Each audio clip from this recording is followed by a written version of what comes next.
शिरडी में सूखा और भी गहरा हो गया था। सूरज की तपिश असहनीय थी और धरती प्यासी थी। कुएं सूख गए थे और लोगों के पास पीने के लिए पानी की एक बूंद भी नहीं बची थी। मवेशी प्यास से तड़प रहे थे और फसलें मर रही थीं, मानो किसी ने उन्हें श्राप दे दिया हो।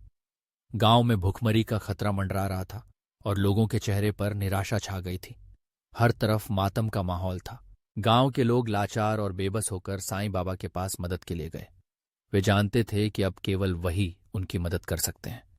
उन्होंने साईं बाबा के चरणों में गिरकर प्रार्थना की, बाबा हमें बचाइए, हमारी प्यास बुझाइए, हमारी फसलें बचाइए। उनकी आवाजों में दर्द और निराशा थी। साईं बाबा ने उनकी बात सुनी और उनकी पीड़ा को महसूस किया। उनकी आंखों में करुणा उमड़ आई। उन्होंने शांत और आत्मविश्वास से कहा, चिंता मत करो, पानी आएगा, सब ठीक हो जाएगा। लोगों को विश्वास नहीं हुआ। वे जानते थे कि कुआं पूरी तरह से सूख चुका है और कोई भी शक्ति उसे पानी नहीं दे सकती है।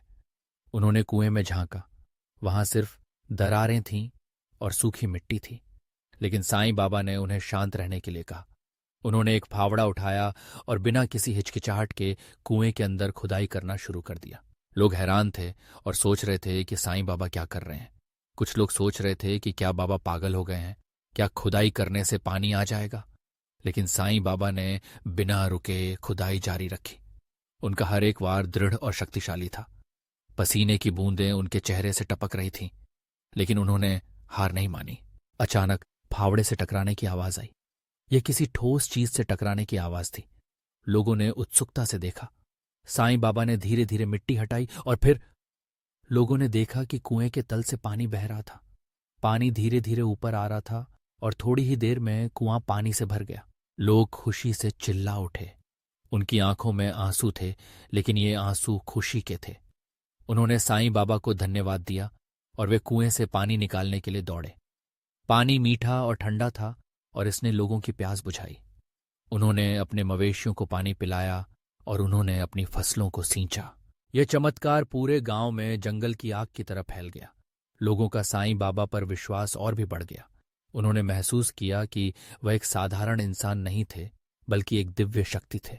वे जानते थे कि साईं बाबा ही उनके रक्षक हैं और वे हमेशा उनकी मदद के लिए मौजूद रहेंगे। लेकिन कुछ लोग अभी भी संदेह में थे। वे सोच रहे थे कि साईं बाबा ने यह चमत्कार कैसे किया। क्या यह सिर्फ एक संयोग था?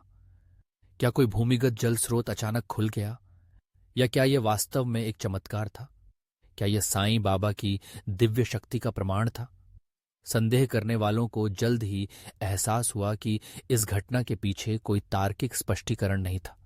यह निश्चित रूप से एक चमत्कार था और इसने साईं बाबा की महिमा को और भी बढ़ा दिया।